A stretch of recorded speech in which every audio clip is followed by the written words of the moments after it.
اعوذ باللہ من الشیطان الرجیم بسم اللہ الرحمن الرحیم الحمدللہ وحدہ والصلاة والسلام علی من لا نبی بعدہ وعلی کل من صحبہ وتبعہ بإحسان بعدہ اللہم صلی علی سیدنا و مولانا محمد وعلی آلہ واصحابہ وبارک وسلم۔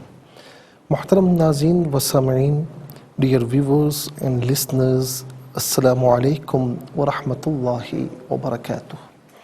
پروگرام قرآن سنیے اور سنائیے کے ساتھ آپ کا میزبان محمد سہیل رضا امجدی آپ کی خدمت میں حاضر ہے۔ ناظرین و سامعین، آپ جانتے ہیں کہ ہم پروگرام کا آغاز قرآن و حدیث کی بات سے کیا کرتے ہیں۔ آج ہم بات کر رہے ہیں پارہ 26واں سورہ حجرات اور اس کی آیت نمبر 9۔ ناظرین، یہ جو آپس کے جھگڑے ہو جایا کرتے ہیں، اس میں صلح کی طرف رب کریم نے بڑا زور دیا ہے۔ فرمایا کہ وَإِن طَائِفَتَانِ مِنَ الْمُؤْمِنِينَ اقْتَتَلُوا فَأَصْلِحُوا بَيْنَهُمَا فَإِن بَغَتْ إِحْدَاهُمَا عَلَى الْأُخْرَى فَقَاتِلُوا الَّتِي تَبْغِي حَتَّى تَفِيءَ إِلَى أَمْرِ اللَّهِ فَإِن فَاءَتْ فَأَصْلِحُوا بَيْنَهُمَا بِالْعَدْلِ وَأَقْسِطُوا إِنَّ اللَّهَ يُحِبُّ الْمُقْسِطِينَ۔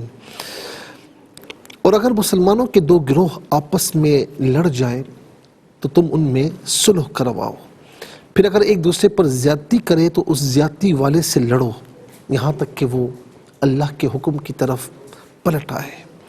پھر اگر پلٹ آئے تو انصاف کے ساتھ ان میں اصلاح کر دو اور عدل کرو، بے شک عدل والے اللہ کو پیارے ہیں۔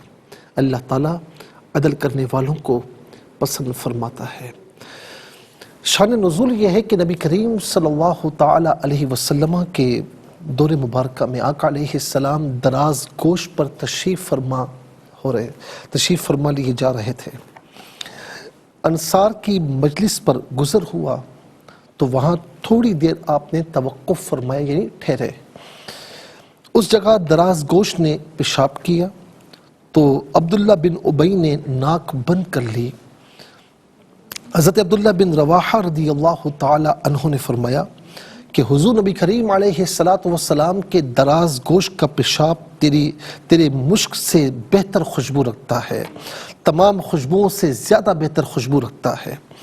حضور نبی کریم علیہ السلام تو تشریف لے گئے۔ ناظرین، یاد رکھیں کہ صحابہ کرام سید عالم صلی اللہ علیہ وسلم کی شخصیت، آپ کی ذات مقدسہ تو بہت دور کی بات ہے، آپ سے منسوب کوئی چیز ہوتی اس کے بارے میں کوئی بات سننے کو تیار نہ ہوتے۔ دیکھیں نا ناظرین، گدھا تو گدھا ہوتا ہے، لیکن وہی گدھا کسی نبی کی سواری بن جائے تو ہم اسے گدھا نہیں کہتے، دراز گوش کہتے ہیں۔ یہ ادب و احترام کا مقام ہے کہ اس کی نسبت میرے مصطفیٰ علیہ السلام سے ہو چکی ہے، وہ ان سے منسوب ہو چکا ہے۔ تو بات دونوں میں بڑھ گئی اور دونوں کی قومیں آپس میں لڑ پڑیں، ہاتھا پائی تک نوبت پہنچی تو سید عالم صلی اللہ علیہ وسلم واپس تشریف لائے اور ان میں صلح کروا دی۔ اس معاملے میں یہ آیت کریمہ نازل ہوئی۔ ناظرین و سامعین، پھر یہ فرمایا، اس میں ہمیں یہ سبق ملتا ہے کہ جب مسلمان آپس میں لڑ پڑیں کسی وجہ سے، خدا نخواستہ، تو ایسا نہیں کہ تم مزید انہیں لڑاؤ، ایسا نہیں ہے، بلکہ ایسا ہے کہ ان میں آپس میں صلح کروا دو اور لڑائی سے زیادہ آگے بات نہیں بڑھنی چاہیے۔ اچھا، اسی طریقے سے ناظرین، ہمارے یہاں ایک ٹرینڈ اور چلا ہوا ہے کہ لڑائی ہو رہی ہے یا خدا نخواستہ کہیں ایکسیڈنٹ ہو گیا ہے۔ یہ میں آپ کو اپنے معاشرے کا ایک عکس بتا رہا ہوں جو کہ اس وقت ایک ٹرینڈ بنتا جا رہا ہے۔ اچھا جی، خدا نخواستہ کہیں پر کوئی شخص زخمی پڑا ہوا ہے تو بجائے اس کے کہ جو لڑ رہے ہیں ان کو آپس میں چھڑایا جائے، بجائے اس کے کہ جو زخمی روڈ پر پڑا ہوا ہے اسے ہاسپٹل پہنچایا جائے یا اس کے لیے کوئی انتظام کیا جائے، بجائے اس کے کہ کوئی شخص مصیبت میں مبتلا ہے اسے جو ہے اس کی مصیبت دور کی جائے، ناظرین یہاں پر یا تو سیلفی لی جا رہی ہوتی ہے یا وہاں پر آن دی اسپاٹ جو ہے وہ ویڈیوز بنائی جا رہی ہوتی ہیں۔ الامان والحفیظ، میں سمجھتا ہوں کہ اس سے بڑی بدقسمتی کی کوئی بات ہی نہیں ہے۔ ناظرین و سامعین، یہ سیلفی لینا اور ایسے مواقع پر ویڈیوز بنانا ہو سکتا ہے کہ یہ آپ کے لیے وبال جان بن جائے، لہٰذا کبھی کسی کو اس طرح دیکھیں ناظرین، اس کی فوراً مدد کی کوشش کریں۔ اور پھر اس کے ساتھ ناظرین یہ بھی ہے، ایسا نہیں کہ دو دوستوں میں لڑائی ہو جائے، دو گروہوں میں لڑائی ہو جائے تو آپ درمیان میں وہ جیسے کہتے ہیں کہ دوسرا کردار ادا کریں کہ ایک کی ادھر، ادھر کی ادھر، ادھر کی ادھر، اور لڑائی کو اور زیادہ جو ہے وہ بڑھاوا دیں۔ ناظرین، یہ اللہ تعالیٰ کو پسند نہیں ہے، یہ اللہ رب العالمین کو، اس کے پیارے محبوب کو بڑا ناپسند ہے۔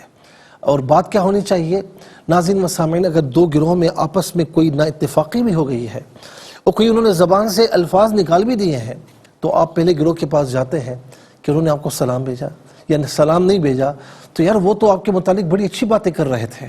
اسی طریقے سے دوسرے گروہ کے پاس جائیں، یا وہ تو آپ کے متعلق بڑی پیاری باتیں کر رہے تھے۔ ایسے مواقع پر کہ جہاں مسلمانوں کے درمیان صلح مقصود ہو، ایسی بات کہنا بالکل جائز ہے، بالکل جائز ہے، اور دونوں میں آپس میں صلح ہو جائے، کیا یہ اچھی بات ہے۔ پھر فرمایا کہ فَإِن بَغَتْ إِحْدَاهُمَا عَلَى الْأُخْرَى، کہ پھر اگر ایک دوسرے پر زیادتی کرے تو اس زیادتی والے سے لڑو یہاں تک کہ وہ اللہ کے حکم کی طرف لوٹ آئے۔ ناظرین، یعنی ظلم کرے اور صلح سے منکر ہو جائے تو اس کا پھر یہی حکم ہے کہ اس سے پھر لڑنا چاہیے، اسے مجبور کرنا چاہیے یہاں تک کہ وہ جنگ سے باز آ جائے، اور اگر لوٹ آئے تو پھر آپس میں صلح کر لو عدل و انصاف کے ساتھ، کہ بے شک اللہ رب العالمین عدل و انصاف کو پسند فرمانے والا ہے۔ ناظرین، یہاں پر یوں سمجھ لیجیے کہ آپس میں دینی اور دنیاوی روابط اور اسلامی محبت کی تلقین کی جا رہی ہے۔ انما المؤمنون اخوہ، یہ عملی تفسیر کب بنے گی ناظرین؟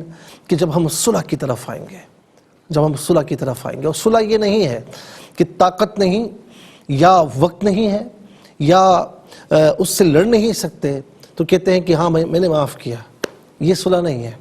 صلح یہ کہ طاقت ہوتے ہوئے، ساری چیزیں ہوتے ہوئے بندہ جھک جائے اور کہے کہ میں اللہ کی رضا کی خاطر صلح کرنا چاہتا ہوں۔ تو اللہ رب العالمین کے پیارے محبوب نے فرمایا کہ من تواضع للہ فقد رفعہ اللہ، کہ جس نے اللہ کے لیے تواضع اختیار کی، اللہ کے لیے جھکا، تو یہ ہو نہیں سکتا کہ اللہ تعالیٰ اسے پست فرمائے، اللہ تعالیٰ اسے بلندی عطا فرماتا ہے۔ اللہ رب العالمین ہم سب کو اپنی اپنی اصلاح کرنے کی توفیق نصیب فرمائے اور ہمیں صلح پسندی عطا فرمائے۔